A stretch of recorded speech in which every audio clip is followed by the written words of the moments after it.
hospitalization, and low death rates.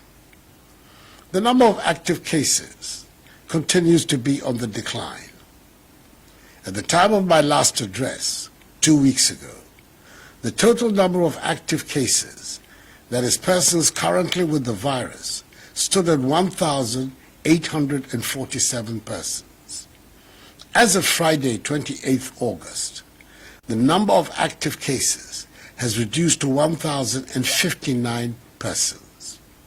A total of 42,963 persons have recovered, and 276 persons, a great majority of them with underlying illnesses such as hypertension, diabetes, and chronic liver disease, have sadly died. Inasmuch as these statistics are encouraging, in contrast to what is pertaining in several countries across the world, we cannot afford to let our guard down. We have to maintain, in a state of constant readiness, the enhanced infrastructure and expertise we have built during the period of the virus to cope with it. I've been reliably informed that in some regions of our country where there are no active cases, some residents are abandoning altogether the protocols such as the wearing of masks put in place to defeat the virus. Indeed, the high compliance rate with mask wearing of persons surveyed by the Ghana Health Service in some selected areas of Accra, to which I referred optimistically in my last address, has, according to a new survey by the same service, fallen alarmingly. This is not acceptable, as the enhanced hygiene, mask wearing, and social distancing protocols must now be central features of our lives, and they must continue to remain so for some time to come until we see to the elimination of the virus from our country. Let me remind those amongst us who want to continue to disregard these protocols that severe sanctions exist in our laws for such persons who will want to endanger the rest of the population through their actions and negligence. The law enforcement agencies will, when necessary, apply these measures without fear or favor, ill will or malice, and without recourse to a person's ethnicity, gender, or religion. Fellow Ghanaians, in update number 15, I announced the easing of restrictions in some areas of national life. I also indicated my hope that preparations and simulation exercises underway, including the installation of COVID-19 testing facilities at Kotoka International Airport, will give us a clear indication as to whether or not we could reopen the airport on 1st September. After weeks of thorough work, I'm satisfied that it's safe to do so.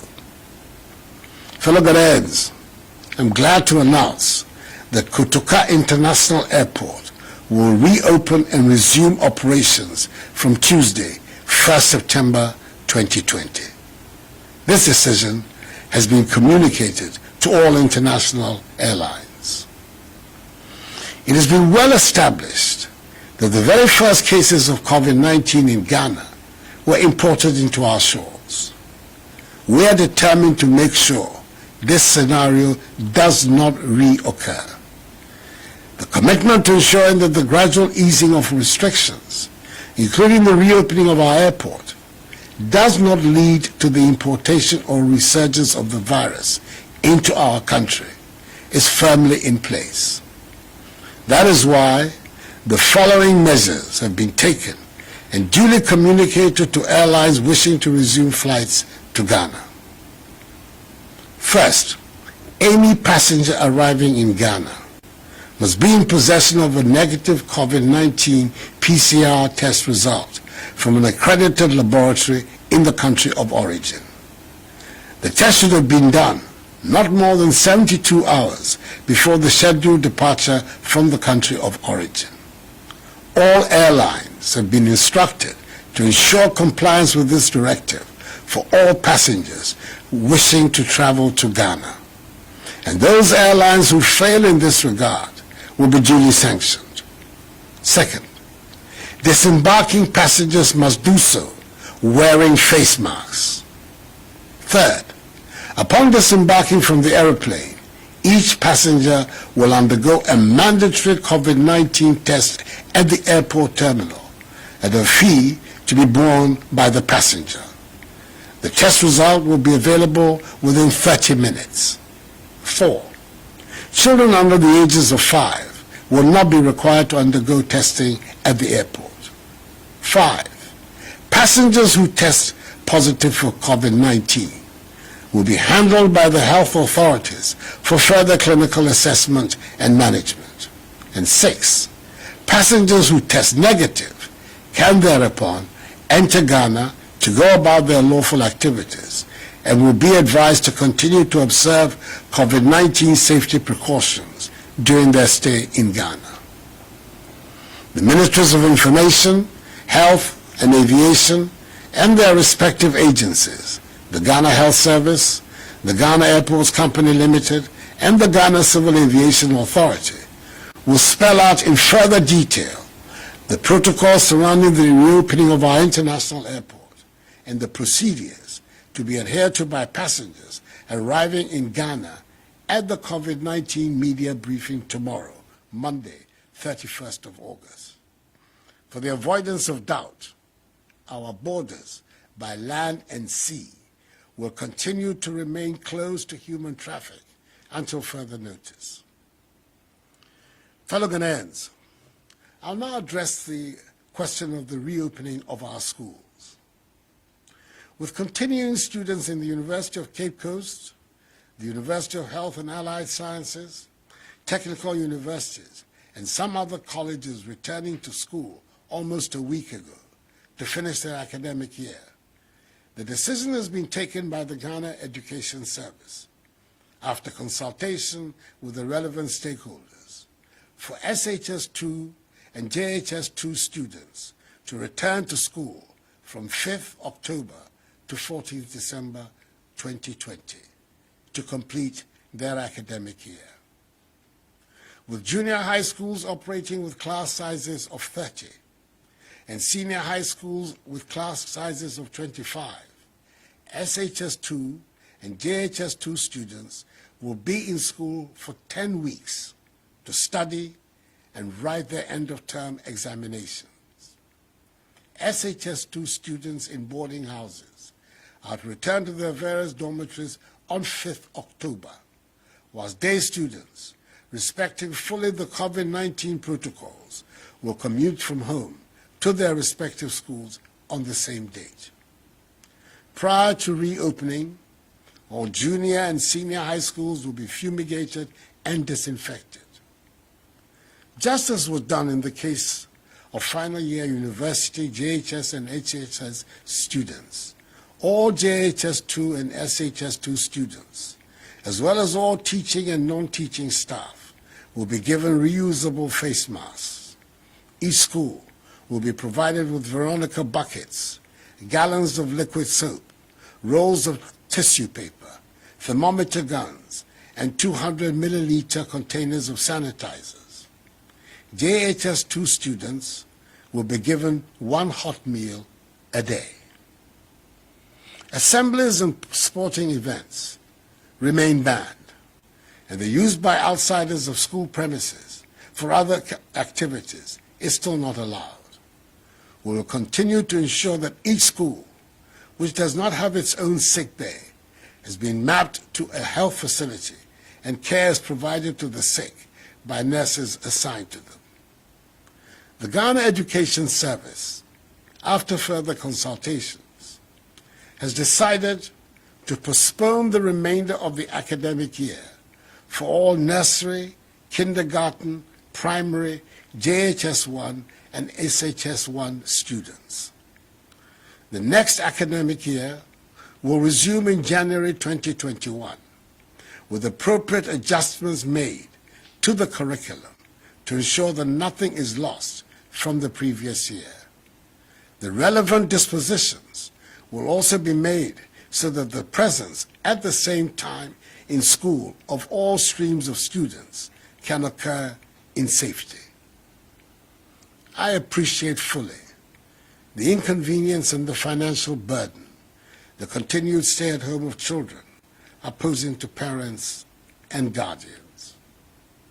Fellow Ghanaians, these are a necessary price to pay in our efforts to protect the lives of our children, as well as to limit and contain the spread of the virus in our country. In the next couple of weeks, a decision will also be taken on the resumption of contact sports, including football, taking into consideration the imminent participation of our national teams in international competitions. As a known lover of football, I know how devastating its absence has been, and it is my hope that very soon we will all have the pleasure of playing and watching the beautiful game again. Until then, non-contact sports are the only sporting events permitted to take place. Beaches, pubs, cinemas and nightclubs are still to remain closed until further notice. All other institutions that have been cleared to function are to continue to do so in strict adherence to the COVID-19 protocols. Enuanom, yaya nhyehyɛ a ɛbɛma ebinada ebe ebesan abue Kutuka International Airport. Mesrɛ mo, paa sɛ yɛpɛ sɛ yɛpamo yare efiri yɛn man mu a, yɛn nyinaa nhyɛ mask no si efiri fie a, ɛno na ɛbɛbɔ yɛn ne yɛn man no ɛho ban. Anyame me, wɔtɔ gbagya no, yi ha wɔgbɛ ni wɔgbele Kutuka International Airport ekun jufo ni bane mi panyefai ke lele monta ni wo tue helane ke je wo ma na mi wo fe wo mask ke wo shishia no ni ba wa wo ke wo ma. Fellow Ghanaians, the difficulties imposed on our everyday lives and the impact COVID-19 has had on our livelihoods must serve as sufficient motivation for us all to continue to adhere to the enhanced hygiene, mask wearing, and social distancing protocols that must characterize our daily routines in this country. The more we adhere, the sooner we defeat the virus and return to our normal way of life. I'm confident that this can be soon. This challenge is not insurmountable. We can do it. We have it in us to surmount any challenge if we put our hearts and minds to it. Whilst at it, let us continue to pray to Almighty God to keep a benevolent eye on us and keep us from harm. This too shall pass, for the battle is the Lord's. May God bless us all in our homeland, Ghana, and make her great and strong. I thank you for your attention, and have a good night.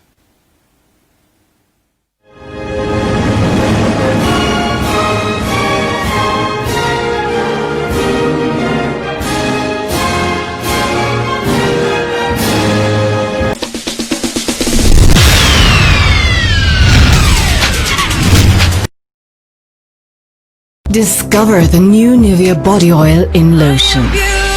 Precious Nivea oils meet deeply moisturizing lotion in rich cherry blossom, vanilla and rose scents for silky smooth and beautifully glowing skin.